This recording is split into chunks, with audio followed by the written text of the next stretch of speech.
नमस्कार दोस्तों, स्वागत है आपका इतिहास की ऑनलाइन कक्षा में।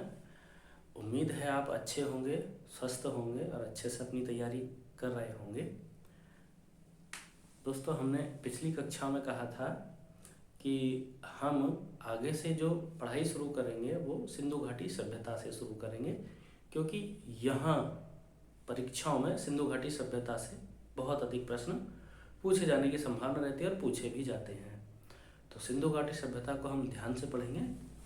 तो यहाँ लिखा है सिंधु घाटी सभ्यता। दोस्तों, सिंधु घाटी सभ्यता को सिंधु घाटी सभ्यता क्यों कहा जाता है? देखिए, सिंधु ये एक नदी का नाम है जो कि वर्तमान समय में पाकिस्तान क्षेत्र में बहती है, लेकिन पुराने समय में भारत का ही अंग होने के कारण भारत में ही बहती थी, तो इसलिए हम इसको भारतीय इतिहास में भी पढ़ते हैं। और हम एक चीज़ देखेंगे कि प्राचीन भारत में जितनी भी सभ्यताएं हैं जो हम पढ़ेंगे, भारत में ही या विश्व के अन्य क्षेत्रों में भी जहां हम सभ्यताएं पढ़ेंगे, वो सभी सभ्यताएं किसी ना किसी नदी के किनारे ही आपको मिलेंगी, क्योंकि उस समय के लोग उन स्थानों पर रहना उचित समझते थे जिन स्थानों पर पानी के स्रोत उपलब्ध हो या पानी उपलब्ध हो। तो जितनी भी सभ्यताएं हैं वो सब आपको किसी न किसी नदी के किनारे ही स्थापित मिलेंगी। तो सिंधु घाटी सभ्यता भी एक ऐसी ही सभ्यता है जो कि सिंधु नदी के आसपास स्थित थी। देखिए, सिंधु घाटी सभ्यता को और भी अन्य नामों से जाना जाता है, और वो अन्य नाम कौन कौन से हैं वो भी आप देख लीजिए। तो सबसे पहले हम इसके नाम की ही चर्चा कर लेते हैं, यानी कि अन्य नाम कौन कौन से हैं। तो अन्य नाम जो हैं, एक तो आपका सिंधु घाटी सभ्यता ही हो गया, सिंधु घाटी सभ्यता। सिंधु घाटी सभ्यता इसलिए क्योंकि नदी घाटी में ये बसी हुई थी, सिंधु नदी में। दूसरा इसका नाम हो गया सिंधु सभ्यता, इसको शॉर्ट में सिंधु सभ्यता भी कह देते हैं। सिंधु सभ्यता इसलिए क्योंकि सिंधु नदी के आसपास थी।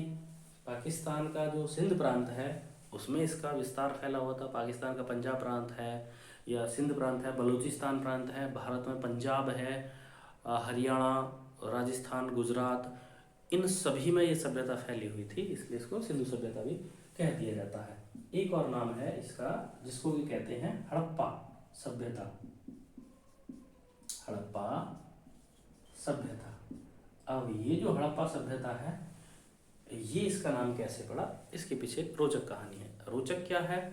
वो ये है कि सबसे पहले जब सिंधु सभ्यता में उत्खनन का कार्य हुआ तो उस समय पर जो पहला क्षेत्र पुरातत्व विभाग के द्वारा जो बाहर निकल करके आया, ये कहें कि प्रकाश में आया, वो हड़प्पा नगर था, जो कि सिंधु सभ्यता की एक राजधानी भी माना जाता है।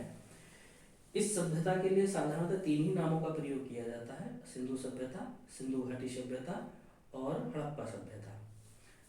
इसका नाम हड़प्पा सभ्यता इसलिए पड़ा क्योंकि 1921 में दयाराम साहनी ने जब यहाँ उत्खनन कार्य कराया तो हड़प्पा नगर सबसे पहले प्रकाश में आया।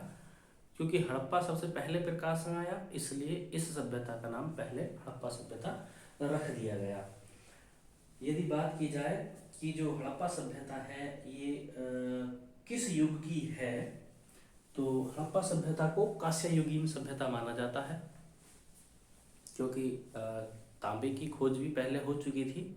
तो तांबे का प्रयोग पहले प्रारंभ में बहुत अधिक मात्रा में हुआ था, उसके बाद फिर तांबे में टिन मिला करके कांस्य बनाने की कला का इन्होंने विकास कर लिया था। तो सिंधु घाटी सभ्यता को कांस्य युगीन माना जाता है। इसको आप लिख सकते हैं महत्वपूर्ण बिंदु के रूप में कि सिंधु सभ्यता कांस्य युगीन सभ्यता थी।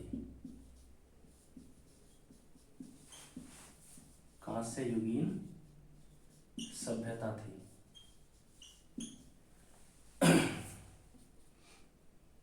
लिखेंगे इस सभ्यता में सबसे पहले खोजे जाने वाले स्थल का नाम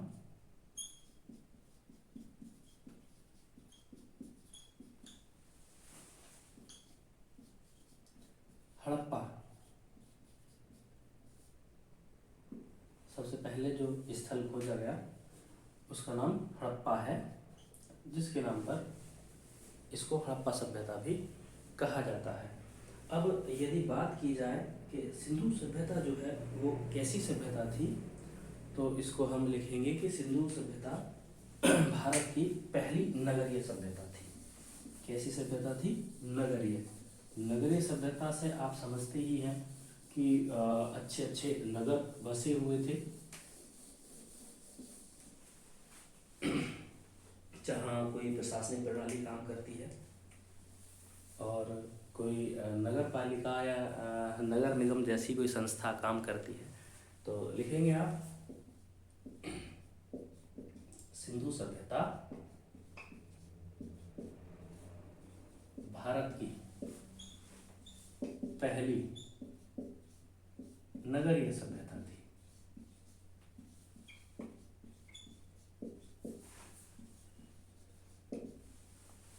ठीक है, सिंधु सभ्यता भारत की पहली नगरीय सभ्यता थी। सिंधु सभ्यता को जो सामने लाने का श्रेय है वो दयाराम साहनी को जाता है, क्योंकि दयाराम साहनी ने ही 1921 ईस्वी में सबसे पहले हड़प्पा स्थल पर खुदाई का कार्य किया था। तो लिख लीजिए आप लोग कि इस सभ्यता को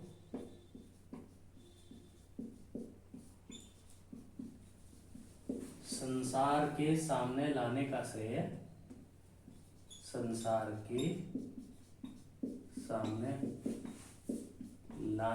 श्रेय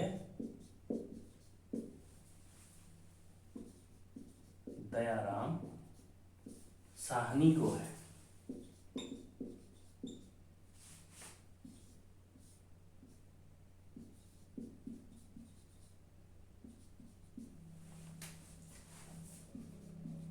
दयाराम साहनी ने ही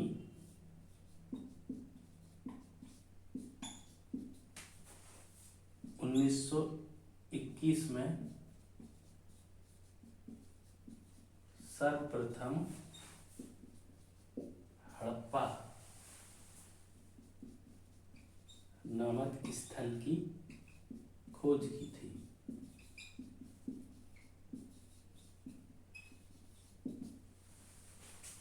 तो इस सभ्यता का नाम, चूंकि हड़प्पा सबसे पहले प्रकाश में आया, मैंने पहले ही बताया आपको, इसीलिए इसको हड़प्पा सभ्यता कहा जाता है। यदि बात की जाए कि दयाराम साहनी ने 1921 में पाकिस्तान के पंजाब प्रांत के मोंटगोमरी जिले में रावी नदी के तट पर हड़प्पा नामक स्थान की खुदाई की थी, जिससे इस सभ्यता को हड़प्पा सभ्यता कहा जाता है। तो आप यहाँ भी लिख लेंगे कि हड़प्पा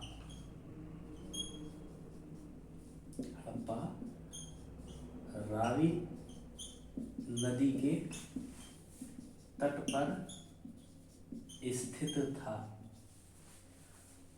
यह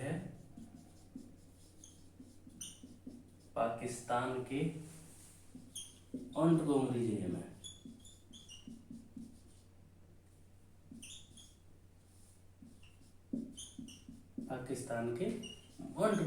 में खोजा गया, या ये कहें कि मोंटगोमरी जिले में पड़ता है। इसी क्रम में आगे बढ़ते हुए दयाराम साहनी के बाद 1922 ईस्वी में राखालदास बनर्जी ने सिंध प्रांत के लड़काना जिले में सिंधु नदी के तट पर एक और बड़ा नगर खोज निकाला, जिसको कि मोहनजोदड़ो नामक नाम दिया गया। तो 1922 ईस्वी में राखालदास बनर्जी ने एक और सिंधु सभ्यता के बड़े नगर की खोज की, या ये कहें कि उत्खनन कार्य किया, जिसको कि मोहनजोदड़ो कहा गया। ठीक है, तो इस बिंदु को भी आप लोग नोट कर लीजिए। मैं मार्कर चेंज कर लूँ थोड़ा, लिख लीजिए 1922 ईस्वी में राखालदास बनर्जी राखालदास बनर्जी ने पाकिस्तान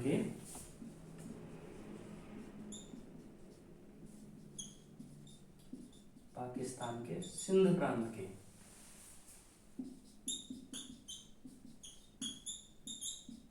लरकाना, पाकिस्तान के सिंध प्रांत के लरकाना जिले में सिंधु नदी के किनारे, सिंधु नदी के किनारे पर स्थित मोहनजोदड़ो की खोज की।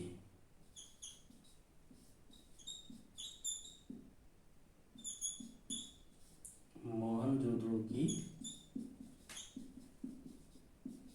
खोज की।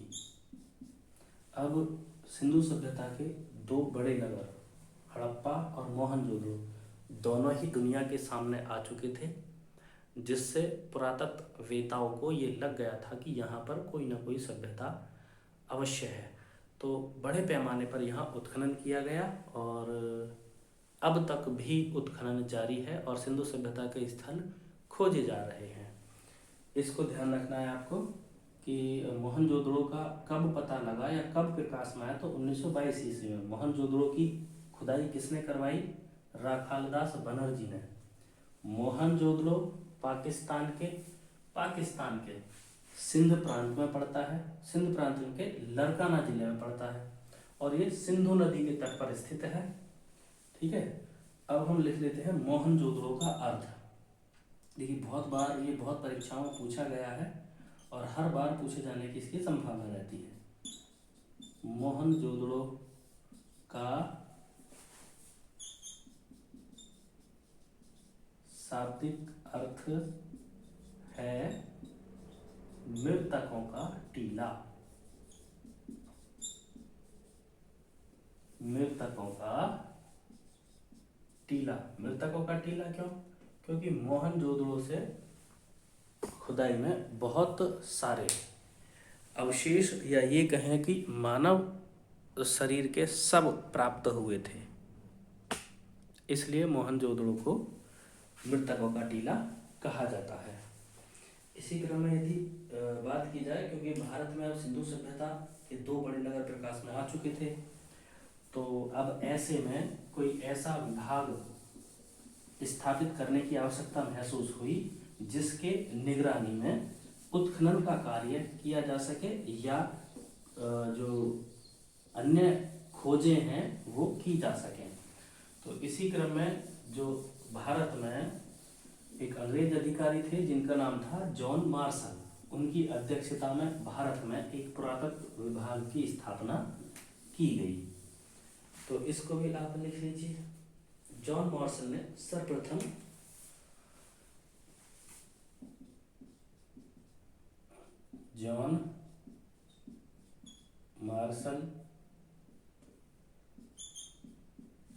ने सर्वप्रथम इस सभ्यता को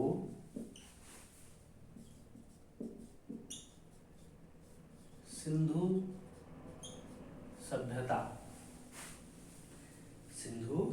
सभ्यता नाम दिया।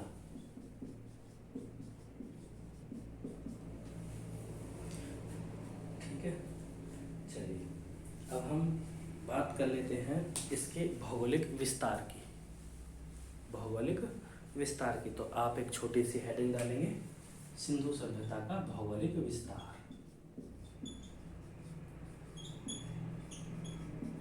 सिंधु सभ्यता का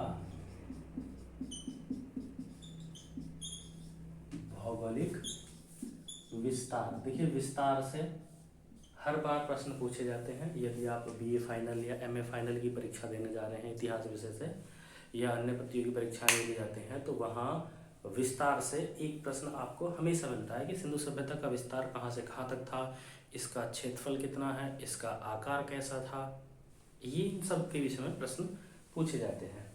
तो यदि हम सिंधु सभ्यता के विस्तार की बात की जाए तो हम संक्षेप में करते हैं।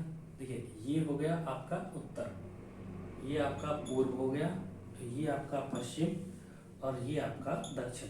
तो कई बार पूछ लिया जाता है कि भाई सबसे उत्तरी नगर कौन सा है, या सबसे उत्तरी स्थल कौन सा है, दक्षिणी कौन सा, पश्चिमी कौन सा है। और जब हम विस्तार की बात कर रहे हैं तो विस्तार में तो पूर्व पश्चिम उत्तर दक्षिण का जो विस्तार है वो कितना है, कैसा है, इस विषय पर ही होगा। तो अगर हम बात करें उत्तर में, जम्मू कश्मीर में एक स्थान पड़ता है मांडा। उत्तर में जम्मू में, यानी उत्तर में जम्मू में एक स्थान पड़ता है मांडा। ये चिनाब नदी के किनारे है।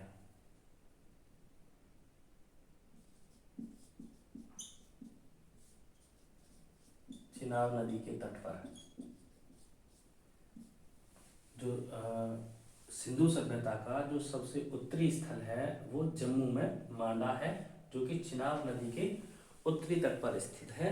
और यदि हम दक्षिण की बात की जाए तो महाराष्ट्र के पश्चिम में एक जगह पड़ती है दैमाबाद। दैमाबाद महाराष्ट्र के पश्चिमी तट पर है और ये नर्मदा नदी के मुहाने पर स्थित है। नर्मदा नदी के मुहाने पर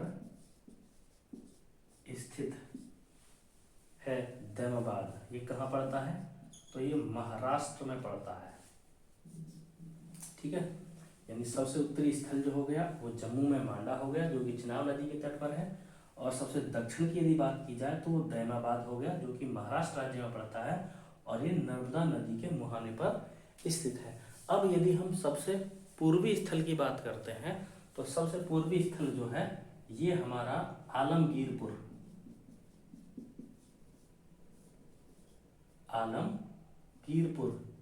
ये जो है ये मेरठ, उत्तर प्रदेश के, पश्चिम उत्तर प्रदेश के मेरठ जिले में हिंडन नदी के तट पर पड़ता है। ये हिंडन नदी के तट पर है। अब बात कर लेते हैं हम पश्चिमी स्थल की। जो सबसे पश्चिमी स्थल है ये है सूतकांगेडोर। सबसे पश्चिमी स्थल सूतकांगेडोर।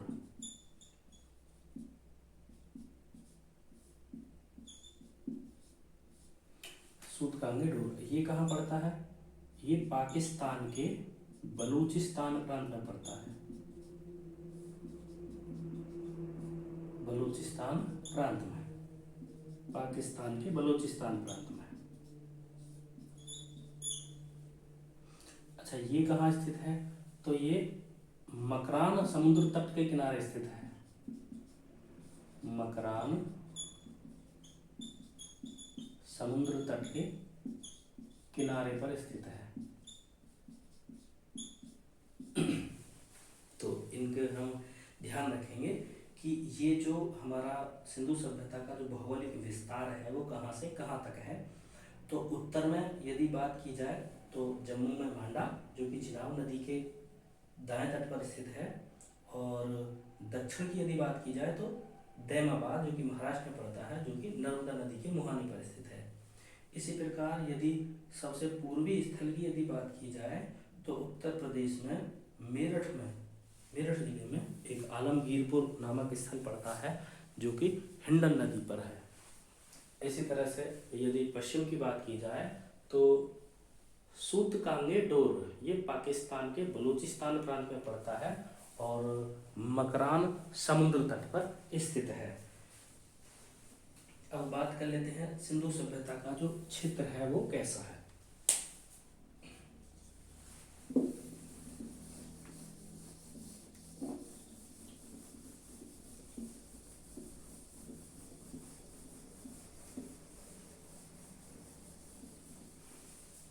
इन महत्वपूर्ण बिंदुओं को आप लोग नोट करते चलेंगे यदि आपको लगता है तो।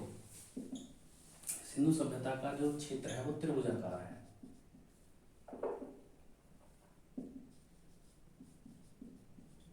सिंधु सभ्यता का आकार त्रिभुजाकार है। सिंधु सभ्यता का आकार त्रिभुजाकार है। देखिए कैसे, ये जम्मू कश्मीर में मांडा, थोड़ा सा इधर को मेरठ में आलमगीरपुर, दक्षिण में दैमाबाद और बलूचिस्तान में सूतकांगीडोर। जब हम इसको मिलाते हैं तो ये थोड़ा ऐसे हो जाता है, यहाँ से ऐसे होता हुआ ऐसे। तो चूंकि ये तीनों बिंदु एक तरीके से सीध में ही हैं, तो इसको त्रिभुजाकार कह दिया जाता है।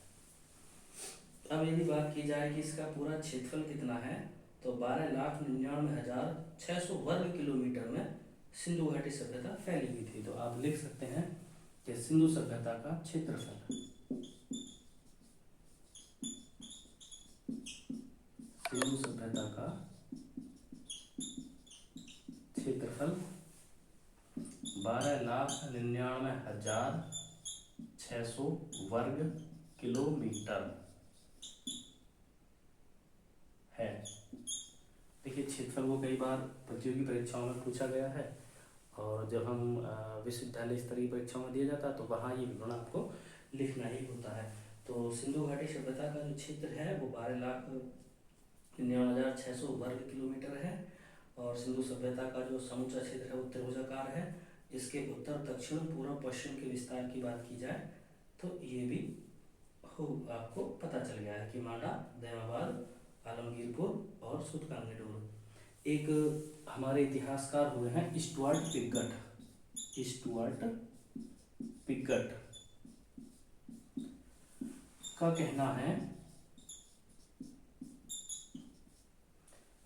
कहना है कि क्या हड़प्पा और मोहनजोदड़ो, हड़प्पा और मोहनजोदड़ो, हड़प्पा सभ्यता की या सिंधु सभ्यता की जुड़वा राजधानी थी। मोहनजोदड़ो दोनों सिंधु सभ्यता की जुड़वा राजधानियां हैं, जुड़वा राजधानियां थी। तो ये प्रश्न बहुत पूछा जाता है कि किस विद्वान ने हड़प्पा और मोहनजोदड़ो दोनों को ही सिंधु घाटी सभ्यता की जुड़वा राजधानी कहा है। आप लोग इनको नोट कर लीजिए, मैं साइड हो जाता हूँ। अब देखिए, एक चीज और है, यदि ये बात की जाए कि हड़प्पा और मोहनजोदड़ो दोनों एक दूसरे से कितनी दूरी पर थे, तो ये दोनों एक दूसरे से 483 किलोमीटर की दूरी पर स्थित थे। इसको भी लिख लीजिए कि हड़प्पा और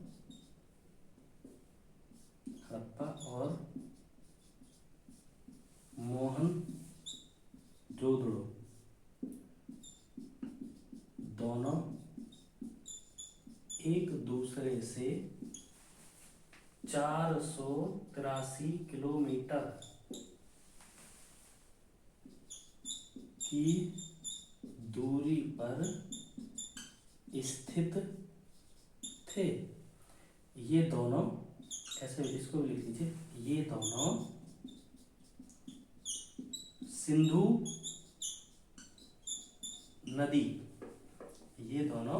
सिंधु नदी से एक दूसरे से जुड़े हुए थे।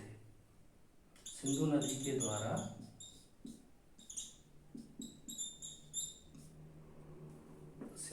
के द्वारा आपस में जुड़े थे।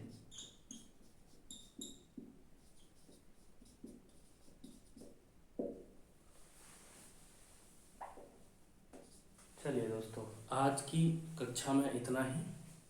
कल इससे आगे की कक्षा प्रारंभ की जाएगी। आज के लिए थैंक यू।